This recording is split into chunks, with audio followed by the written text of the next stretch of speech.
Good morning, everyone.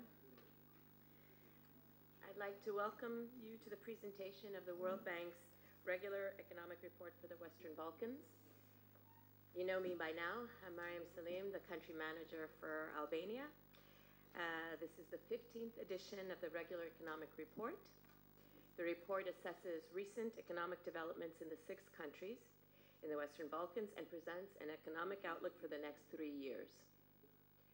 We are presenting this report in parallel across our offices here in Tirana, Sarajevo, Pristina, Skopje, Podgorica, and Belgrade. I would like to acknowledge Hilda Shijaku, who you also know very well. She's our senior economist based here in Tirana. And we also have Christoph Ungerer, our World Bank economist based in Washington, D.C. They are part of the team of authors of this report, and they are here today to bring firsthand insights from Albania as well as the regional outlook. This report highlights the need to build reform momentum for greater economic opportunities. All 6 countries in the Western Balkans face more or less similar challenges, such as examples of high levels of unemployment and the challenge of creating more and better private sector jobs, which are essential to improve the economic opportunities for their citizens. I would like to highlight 3 findings from this report. First, on growth. The Western Balkans economies are projected to continue to expand in 2019 to 20, but this outlook is vulnerable to risks. In 2018, economic growth in the Western Balkans reached 3.8%.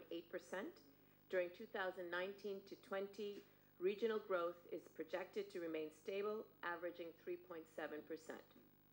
Bosnia and Herzegovina, Kosovo, and North Macedonia are expected to grow faster in 2019-2020. And growth is projected to slow down in Albania, Montenegro, and Serbia. This outlook, however, is vulnerable to domestic and external risks. In some countries, there is growing public discontent, which could lead to higher political uncertainty and a slower pace of structural reforms. Policy uncertainty or policy reversals would also erase hard-won gains, especially on the fiscal side. Externally, growth would be affected if there is trade protectionism. Moreover, there could be slower than expected growth in Europe, and this may be accompanied by tighter conditions in global financial markets, which may increase borrowing costs for the Western Balkans. In this context, there is an opportunity to advance reforms to mitigate risks and demand for greater economic opportunity. Second, on jobs, despite stronger growth in 2018, the pace of jobs created slowed. This reflects limited private sector dynamism. In 2018, 96,000 jobs were created in the Western Balkans, mostly in industry and services. This is well below the 171,000 jobs created in 2017. The slower labor market response reflects to some extent the temporary effects of the fiscal stimuli that pushed growth but did not encourage private sector job creation. More and better jobs are needed. Labor force participation remains low, and unemployment remains high. 2 out of 3 unemployed workers have been without a job for more than a year. Finally, at a time of stable outlook, the opportunity to reform is unique for mitigating risks and supporting the expansion of the economy. This edition of the Western Balkans Regular Economic Report discusses policy options that will strengthen the foundations for future growth and job creation in the region, including competition policy, taxation, financial sector diversification, export sophistication, and economic connectivity. This report also features a special section on human capital. Taksat, diversifikimin e sektorit financiar, sofistikimin e eksporteve dhe konektivitetin ekonomik. Ky raport në veçanti fokusohet me një rubrik të posaçme për kapitalin njerëzor. Ideja është që të ketë ekonomi me zhvillim të vrullshëm, si ekonomik ashtu dhe teknologjik, për të krijuar ekonomi dinamike ku të rinjt të gjejnë veten. çuarja përpara reformave do të jepte mundësi vendet Ballkanit Perëndimor që të shfrytëzonin mundësitë që ofron procesi i antarësimit në Bashkimin Evropian. Përpara se t'ja jap fjalën Hildës për prezantimin, dëshiroj që të them diçka dhe sa i takon pikturave të përfshira edhe të kopertinës së këtij raporti. Në këtë vit kemi kopertina e këtij viti pra ka një artist shqiptar, pra piktura e një artisti shqiptar, një piktore shqiptar. Ky është rezultati i një konkursi të organizuar nga Banka Botërore në bashkëpunim me Universitetin e Arteve të Tiranës, i cili një konkursi i shpallur në nëntor 2019, fituesi ka qenë Markel Capo me veprën 1001 dritare. Capo e përdor artin e tij si një instrument për komunikim, por e përdor artin e tij edhe për të ndërgjegjësuar njerëzit për personat me sindromin Down. Kjo piktura që fiton, është pjesë e një projekti në vazhdim e sipër, i cili inspirohet nga kështjellat, gurët, shkëmbinjt dhe fuqia e grave shqiptare. Tani e jap fjalën Hildës për t'ju prezantuar gjetjet e këtij raporti, pastaj do ta hapim seancën për pyetje për ju. Faleminderit. Faleminderit Mariam. Faleminderit e ju që keni ardhur për prezantimin e këtij raporti. Fillimisht do filloj me mesazhet kryesore të këtij raporti për gjithë vendet e Ballkanit, dhe pastaj në prezantimin tim do të ndalem pak në gjetjet për Shqipërinë. Siç e tha dhe Mariam, ekonomitë e vendeve të Ballkanit kanë vijuar të rriten në vitin 2018, por perspektiva e rritjes së mëtejshme është e brisht për shkak të rreziqeve të brendshme dhe të jashtme që këto vende me cilat këto vende përballen. Rritja ekonomike shënoi mesatarisht 3,8% në vendet e Ballkanit, me disa vende si në të cilat përfutet e Shqipëria, rritja ka qenë diçka më e lartë se 4%. Kjo rritje ka përfituar nga faktorë të përkohshëm, po dhe nga një kërkesë e lartë për eksportet e vendeve të Ballkanit. Megjithatë, kjo rritje, siç e thash, shoqërohet me rreziqe të brendshme dhe të jashtme dhe perspektiva mbetet e brisht.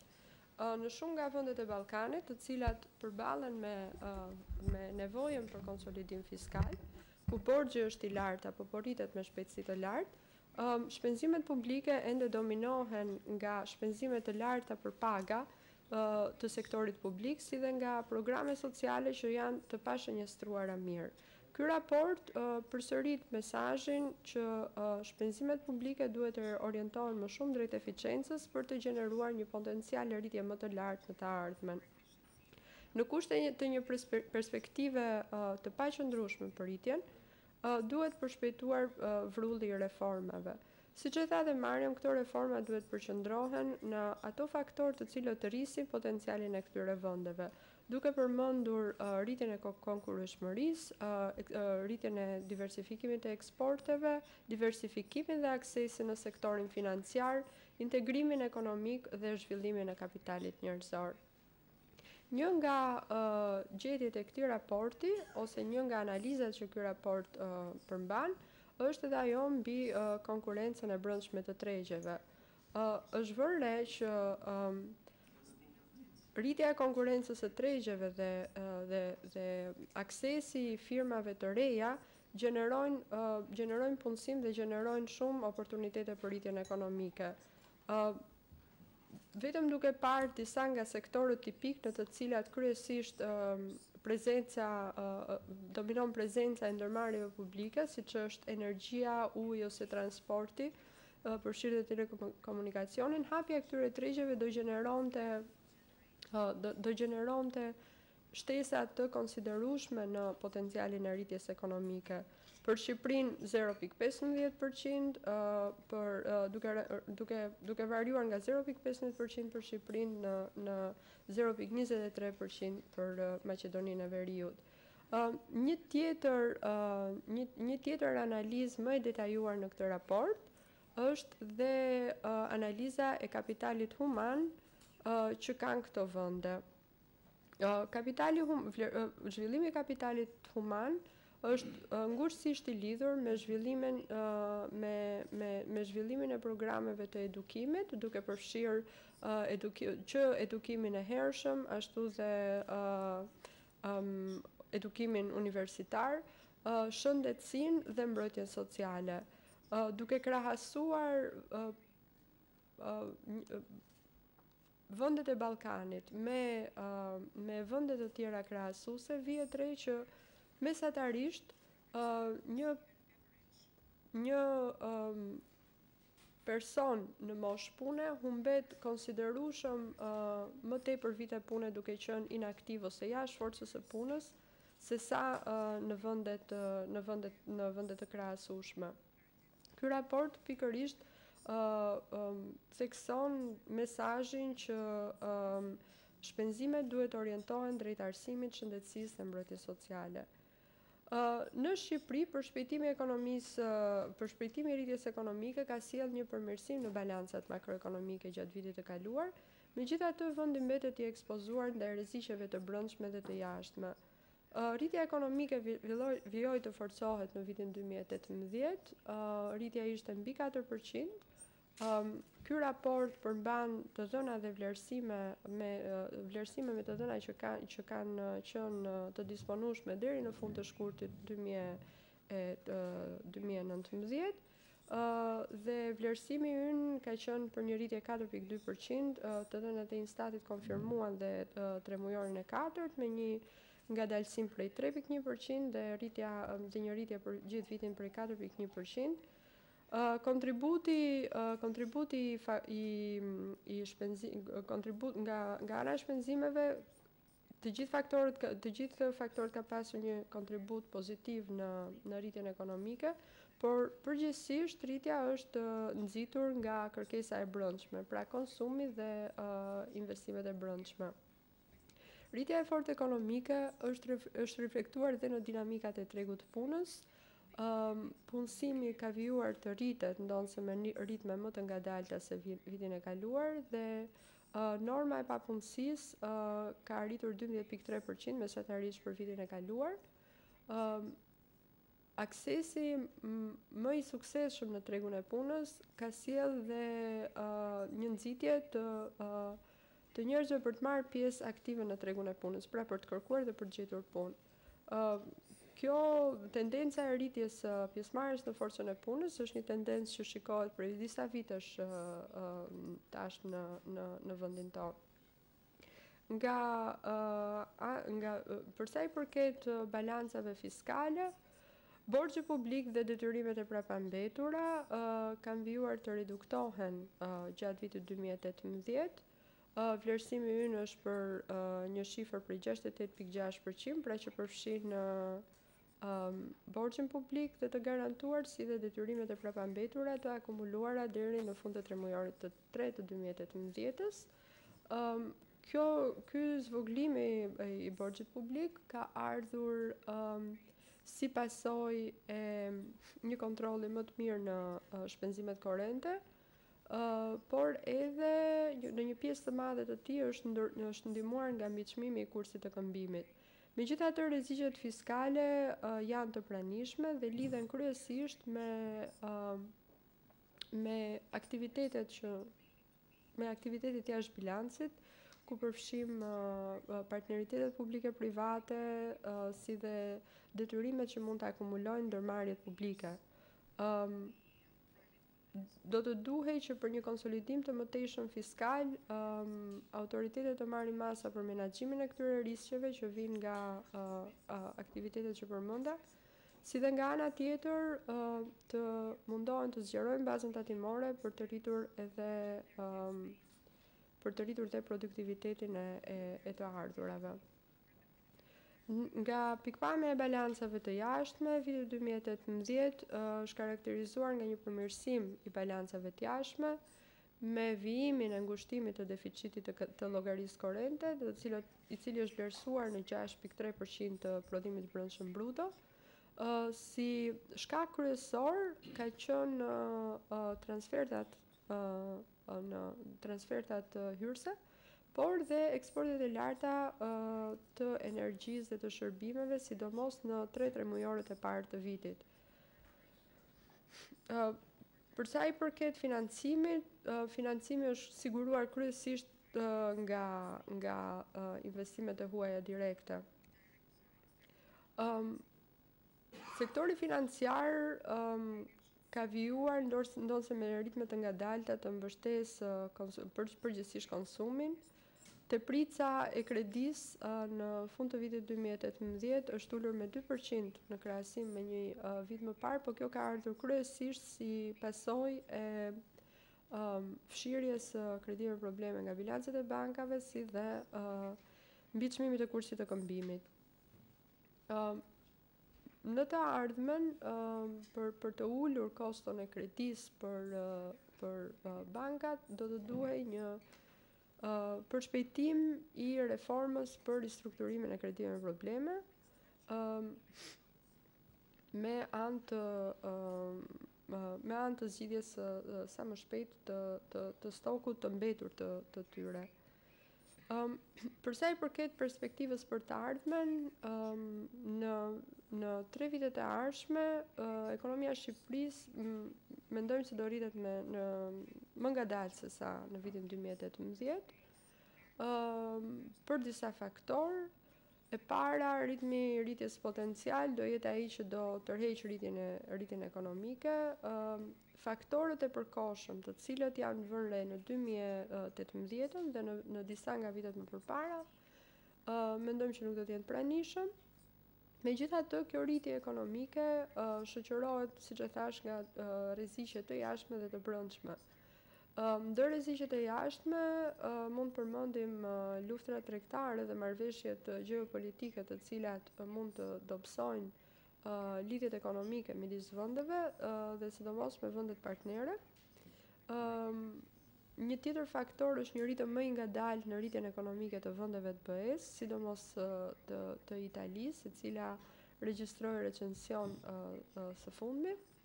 Gjithashtu, kushte më pak të favorshme të huamarrjes, të cilat do rrisnin koston e huamarrjes për Shqipërinë, tashmë që ajo është ekspozuar ndjeshëm ndaj huamarrjes së huaj, mund të faktorizohet si një nga rreziqet e jashtme. Ndër rreziqet e brendshme mund të përmendim faktorët klimaterik, të cilat mund të gjenerojnë, si në Shqipëri, si në gjithë vendet e Ballkanit, mund të gjenerojnë momente shumë pozitive për rritjen ekonomike, por mund edhe të ketë vite në të cilat këto kryejnë dëme të mëdha. Një tjetër dobësi e brendshme është sektori financiar, i cili ende vazhdon të vuajë nga një diversifikim i ulët, si dhe një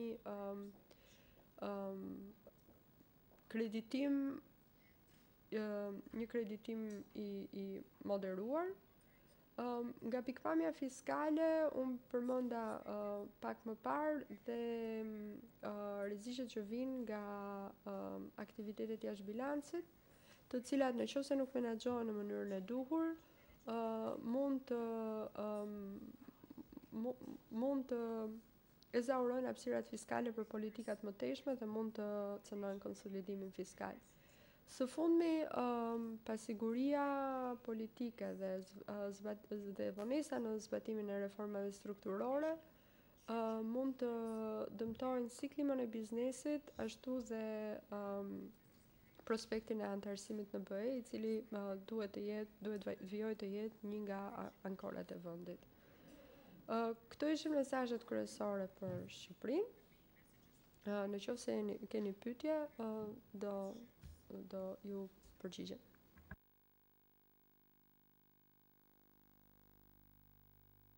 Thank you, Hilda. Faleminderit, Hilda. Atëherë po e hapim diskutimin për pyetje. Kemi Hildën dhe Kristofin, antarët e ekipit projektit, por siç e keni vënë re, kemi një panel më të gjerë këtu nga ekipi i Bankës Botërore në Shqipëri, përfshim grupin e Bankës Botërore, madje edhe IFC-n, pra kemi përfaqësues të ndryshëm, të cilët mund të përgjigjen pyetjeve tuaja. Do t'i lutesha antarëve të ekipit që nëse pyetja u drejtohet atyre të prezantohen kur të flasin dhe pastaj t'i përgjigjen pyetjes. Seancën e pyetjeve do ta drejtoj Ana. Thoni emrin dhe median që përfaqësoni dhe pastaj pyetjen. Përshëndetje, Erblina Mile nga RTV-ora. Ju theksuat që një nga pasiguritë është kriza politike që ka përfshirë Shqipërinë kohët e fundit. A mund na shpjegoni pak më shumë se si mund të ndikojë kjo në rritjen ekonomike dhe sa mund të ndikojë në thithjen e investimeve të huaja? Pyetje të dytë, po?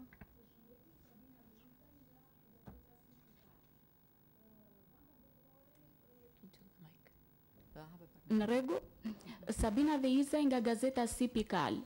Banka Botërore ka asistuar sektorin e bujqësisë, si me financime, ashtu edhe me fushata informimi.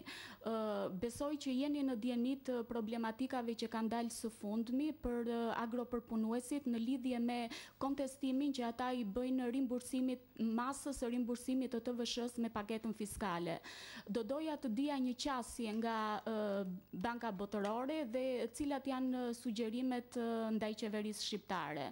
E dyta, Banka Botërore gjithashtu ka asistuar ngushtë për skemën e asistencës sociale e qeverinë shqiptare dhe një vit më parë e ka konsideruar si të suksesshme këtë skemë pavarësisht kontestimeve që janë bërë nga opozita dhe ekspertë të ndryshëm.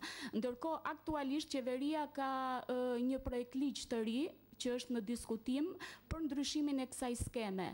Do vazhdoni të bashkëpunoni me qeverinë për këtë projekt ligj, për zbatimin e projekt ligjit të ri dhe si e shikoni këtë ndryshim?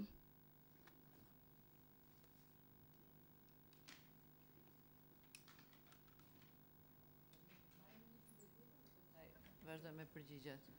Pa urdhra. Jeni? Televizioni Klan. Okej. Ola Xama, Televizioni Klan. Lidhur me detyrimet e prapambetura, duke qenë se në një raport të Fondit Monetar Ndërkombëtar, pasi qeveria ende nuk i ka bërë publike vlerën totale të detyrimeve të prapambetura për 2018, shihej një shifër e lartë të këtyre detyrimeve në vlerën $240 milion. Sipas kalkulimeve të FMN-s në borxhin publik ishte diku te 70% e GDP-s, ndërkohë që shoh Bankën Botërore këtu që ka llogaritur 68.8, në mos gaboj. Është shifra reale që keni marrë së fundi nga qeveria, pra që kemi një rënje të detyrimeve të prapambetura dhe bashkangjitur kësaj pyetje. Sa mund të përbëjnë rrezik për konsolidimin fiskal këto lloj borxhesh?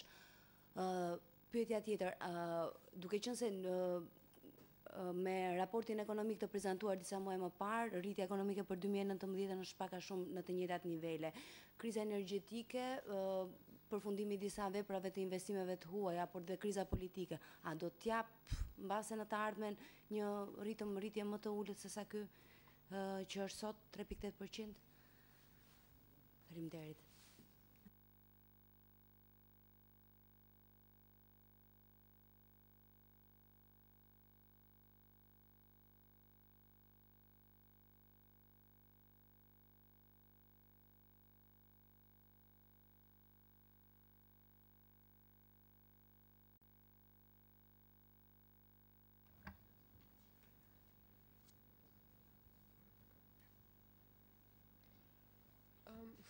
Si që thash, pasiguria politike është një nga faktorët që ky raport përmend, me një mundësi ndikimi në klimën e biznesit. Megjithatë, sugjerimi që bën ky raport gjithashtu lidhet me faktin që këto protesta që vihen re në shumë nga vendet e Ballkanit lidhen edhe me vonesat në implementimin e reformave strukturore.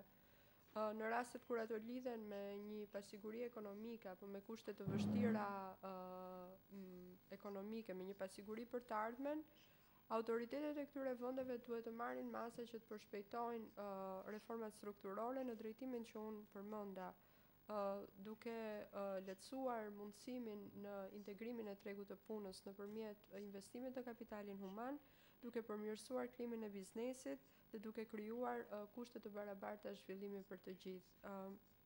Kjo për sa i përket pyetjes së parë. do me thënë si përgjigje do thosha që po, pasiguria ndikon, megjithatë ne shikojmë edhe një oportunitet për të përgjigjur në mënyrë pozitive shqetësimeve që ngrihen. Një pyetje tjetër nga si pikal kishte lidhje me problemet e ngritura nga agropërpunuesit. Unë siç e thash, baza datimore në vendin tonë është shumë e ulët dhe përgjithsisht bujqësia është një nga ato sektorë që vuan nga një informalitet i lartë dhe nga mungesa e regjistrimit të fermerëve në skem. Në komunikimin tonë me autoritetet ne kemi theksuar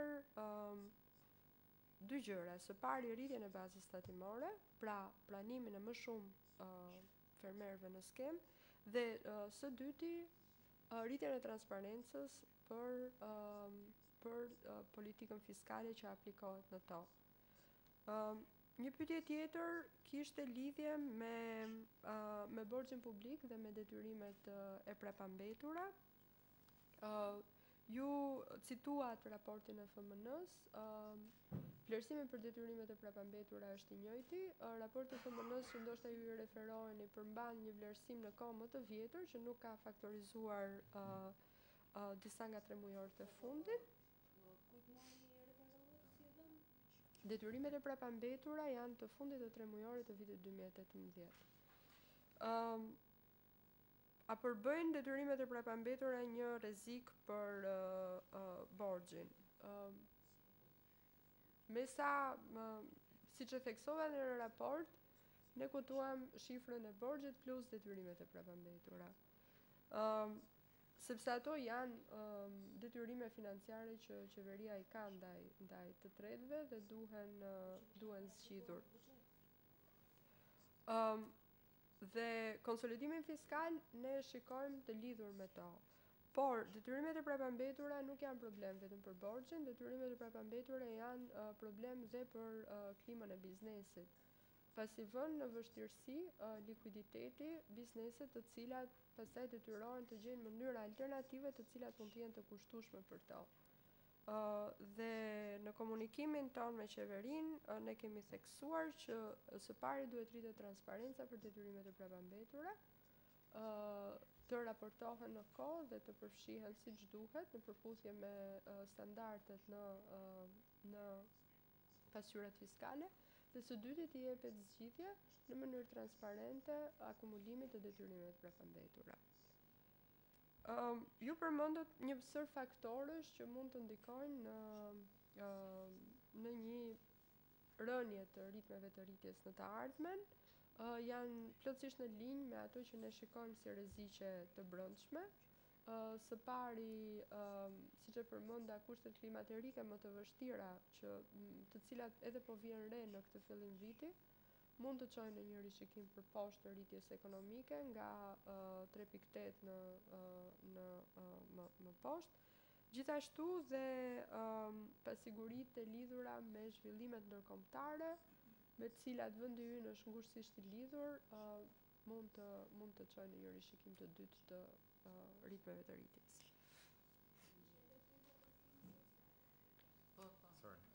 Do përgjigjet tjetër kush? Për asistencën sociale.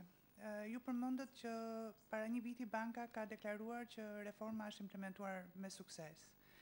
Kjo është shumë e vërtet, i referohet reformës në 3 rajone kryesore, Tiranë, Durrës e Elbasan, ku reforma është implementuar për një periudhë rreth 3 vjeçare, ndërkohë që vjet në janar u implementua në të rajonet e vendit. Dhe përsëri ka vazhduar të ketë sukses, të arrijë rezultatet e pritshme, pavarësisht nga problemet sigurisht që ka pasur dhe vazhdon të ketë. Një pjesë e rëndësishme e reformës ka qenë dhe vazhdon të mbetet ndryshimet ligjore. Dhe përsëri kjo është pjesë me të cilën banka ka punuar dhe vazhdon të punojë së bashku me qeverinë. Janë bërë disa ndryshime ligjore të rëndësishme, mund përmend kalimin e të drejtës së marrjes së ndihmës te gratë ose vendosja e një përfitimi lidhur me arsimimin e fëmijëve për familjet që përfitojnë ndihmë ekonomike ose për imunizimin e fëmijëve, do vaksinimin, vendosja e një shtese në benefitin që marrin e një sër ndryshimesh të tjera dhe përsëri po vazhdohet me disa ndryshime të tjera ligjore që të përputhen me reformën dhe me ato gjëra të reja që sjell reforma në implementim.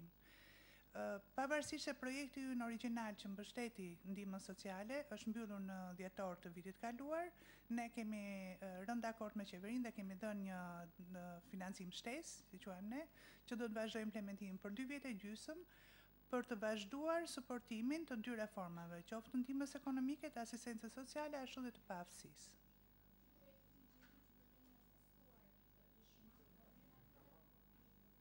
Projekt ligji që ju keni asistuar i shmang problematikat që janë shfaqur deri tani? Ky është qëllimi. Megjithatë është një proces. Nuk është që ndryshimet bëhen një herë dhe ato janë të përhershme. Vetë implementimi në shtrirje ose shtrirja e implementimit në tërë vendin sollën problematika të reja, të cilat po reflektohen. Dhe përsëri ne do të jemi prezent dhe për 2 vite gjysmë të paktën të ardhshëm për ta mbështetur qeverinë në çdo përmirësim të nevojshëm.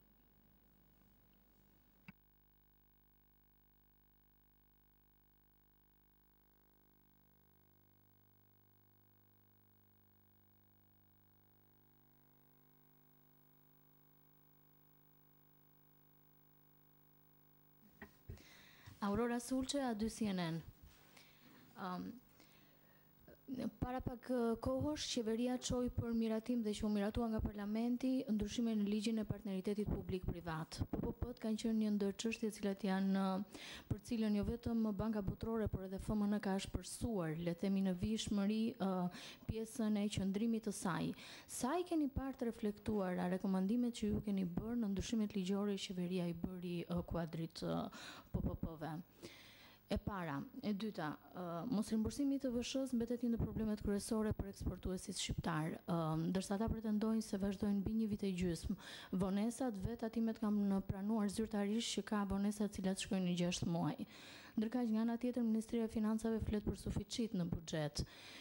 Duke ju parë ju si një ndër aktorët më të besuar, le të themi, në këtë situatë që jepet me 2 kahe të kundërta, sa mund të flasim për një performancë mirë të administratës edhe Ministrisë Financave në kushtet kur nuk rimbursohet në kohë TVSH-ja?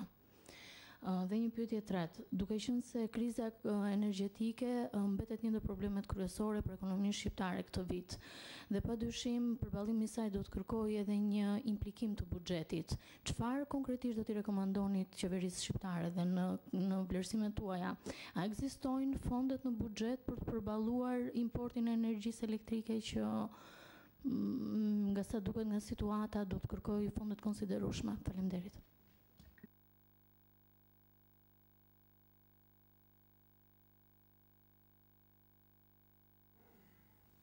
Përshëndetje, Ersuin Shehu nga televizioni Skan. Në hapjen e zonjës Salim si një nga, po themi, zhvillimet e lidhura me rritjen e dobët punësimit vitin e kaluar, ishte një gjetje rajonale, po besoj, lidhet dhe me Shqipërinë, ishte dinamizmi i ulët i tregut të punës. Tani, në këndvështrimin tuaj, në çmas një zgjerim i sektorit financiar dhe diversifikim i burimeve të financimit do të nxiste këtë dinamizëm të, po themi, sektorit privat në Shqipëri. Dhe a besoni që ka përpjekje të mjaftueshme nga qeveria shqiptare dhe institucionet e lidhura për reforma që do të çonin në një zgjerim dhe thellim të tregut financiar në vend? Faleminderit.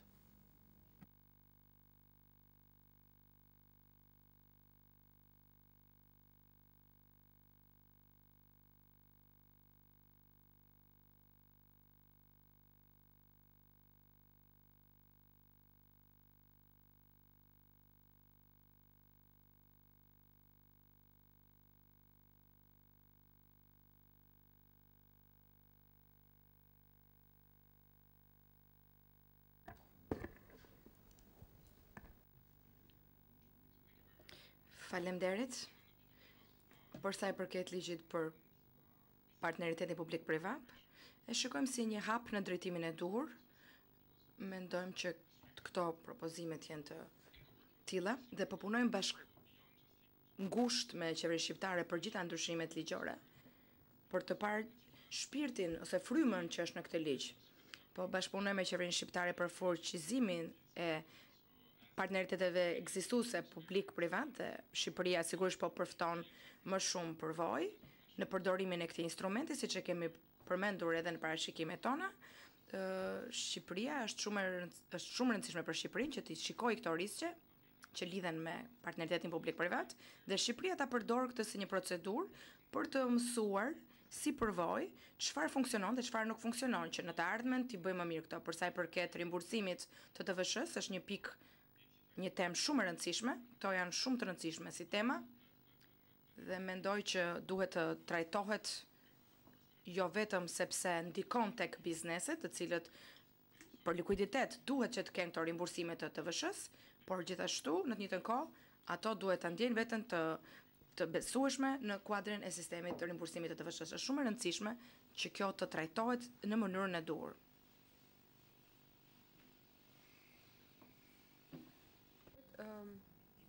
Për sa i përket krizës energjetike, Shqipëria vazhdimisht ekspozohet ndaj zhvillimeve në energji. Dhe këto zhvillime prekin buxhetin, prekin eksportet, prekin dhe rritjen ekonomike. Për disa vitesh tashmë ne shikojmë që kemi një zhvillime pozitive kur burimet hidrike janë të favorshme dhe të kundërtën e saj kur këto burime nuk janë më prezente. Rekomandimet tona ka qenë për një zgjidhje afatgjatë të këtij problemi. Qeveria nuk duhet thjesht të shikojë nëse ka fonde në buxhet për vitin korrent për të mbyllur nevojat për energji, po duhet të krijojnë mekanizma të cilat të sigurojnë qëndrueshmërinë e financimit të sektorit energjetik, për sa kohë ky financim do të varet nga buxheti. Këto instrumenta përdoren gjerësisht në botë dhe si pjesë të programit tonë ne kemi edhe këshillimin me ekspertizë, për cilat mund të jenë disa nga instrumentat e përshtatshëm për qeverinë, të cilat mund të adresojnë zgjidhjen afatgjatë të këtij problemi.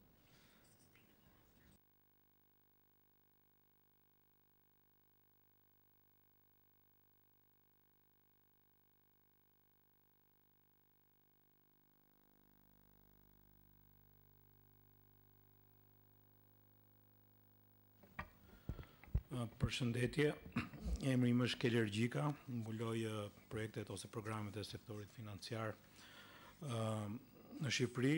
Pyetja e Ersuinit është faktikisht pyetje shumë e mirë.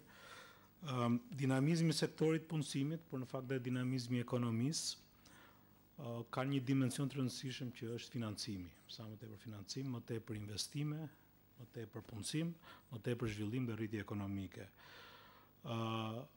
Sektori financiar në Shqipëri ka nevojë të zhvillohet, qoftë në thellësi, pra zhvillimin e produkteve ose rritjen e gamës tyre, nga sektori kryesor në vend, që i sektorit financiar, që është sektori bankar, por gjithashtu edhe në gjerësi, që është diversifikimi i sektorit financiar, dhe kjo është një pjesë shumë e rëndësishme, qoftë për zhvillimin e alternativave financiare të financimit, zhvillimin e tregut kapitaleve, digitalizimi i shtuar në sektorin financiar apo të tjera. Është një segment shumë i rëndësishëm i ekonomisë, me mjaft peshë, ndoshta sektori më e peshë, që janë ndërmarrjet mikro, të vogla dhe të mesme. Këto janë përgjegjëse për rreth 80% punësimit, rreth 78% të vlerës ekonomike të gjeneruar, dhe si rrjedhim kanë nevojë për mbështetje. Nga ana e tyre, ato citojnë aksesin në financim si një nga problemet më të rëndësishme që ato kanë. Në njësër problemesh, po ky është një nga problemet më të rëndësishme. Sektori natyrisht ka probleme të kërkesës dhe të ofertës. Për sa i përket ofertës, është e nevojshme që bankat të zhvillojnë produktet e tyre, të fillojnë të fokusohen më tepër te ky sektor, të ulin ndoshta perceptimin e rrezikut dhe të ndihmojnë në këtë drejtim, dhe është gjithashtu e nevojshme që të zhvillohen këto alternativat financiare të zhvillimit, të financimit. Nga ana kërkesës, natyrisht që ka gjithashtu problemet e veta, ndërmarrjet mikro të vogla të mesme duhet të rrisin aftësinë e tyre për të përgatitur plane biznesi të përshtatshme, të jenë më të formalizuara, të kenë më tepër kapacitete ose të mbështeten me kapacitete për menaxhimin financiar apo për të aplikuar dhe përdorur dhe të kuptuar instrumentat financiar. Ne kemi disa programe mbështetëse dhe ndihmojmë në fusha të caktuara, ndoshta në shkallë të vogël për momentin, për zhvillimin dhe diversifikimin e sektorit financiar. Por shumë më tepër mund të bëhet për të ndihmuar me politikat, me programet e zhvillimit, të financimit, aksesit në financë për sektorin e ndërmarrjeve mikro të vogla dhe të mesme. Në qoftë se qeveria është e gatshme që të punojë më tepër në të drejtim në një shkallë më të madhe, ne jemi të gatshëm ta mbështesim. Faleminderit. Pyetje të tjera ka? Po, Mirilda Tili nga Fox News. Ju në parashikimet tuaja për, le të themi, rritjen ekonomike të ngadalësuar për vitet që do të vinë është edhe lufta e tregjeve. Doja të dija sa ka ndikuar vendimi i qeverisë Kosovës për sa i përket embargos ose rritjen me 100% të ganës dhe detyrimeve për Serbinë. Dhe kemi një luftë të tillë në Ballkan, parashikohet, le të themi, kjo ashpërsim me Ballkanin? Faleminderit.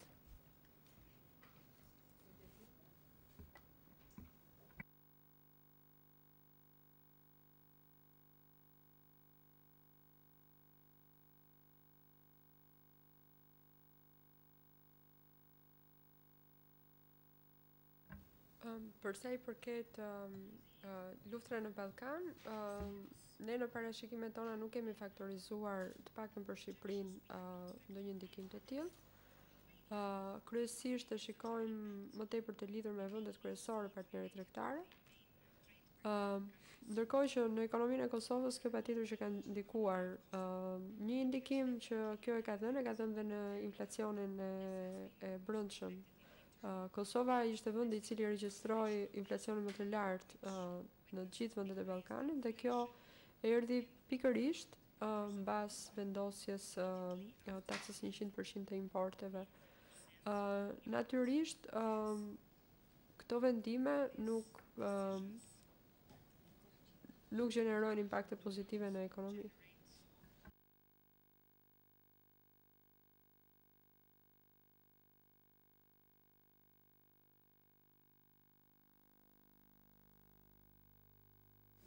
Thank you all. Faleminderit.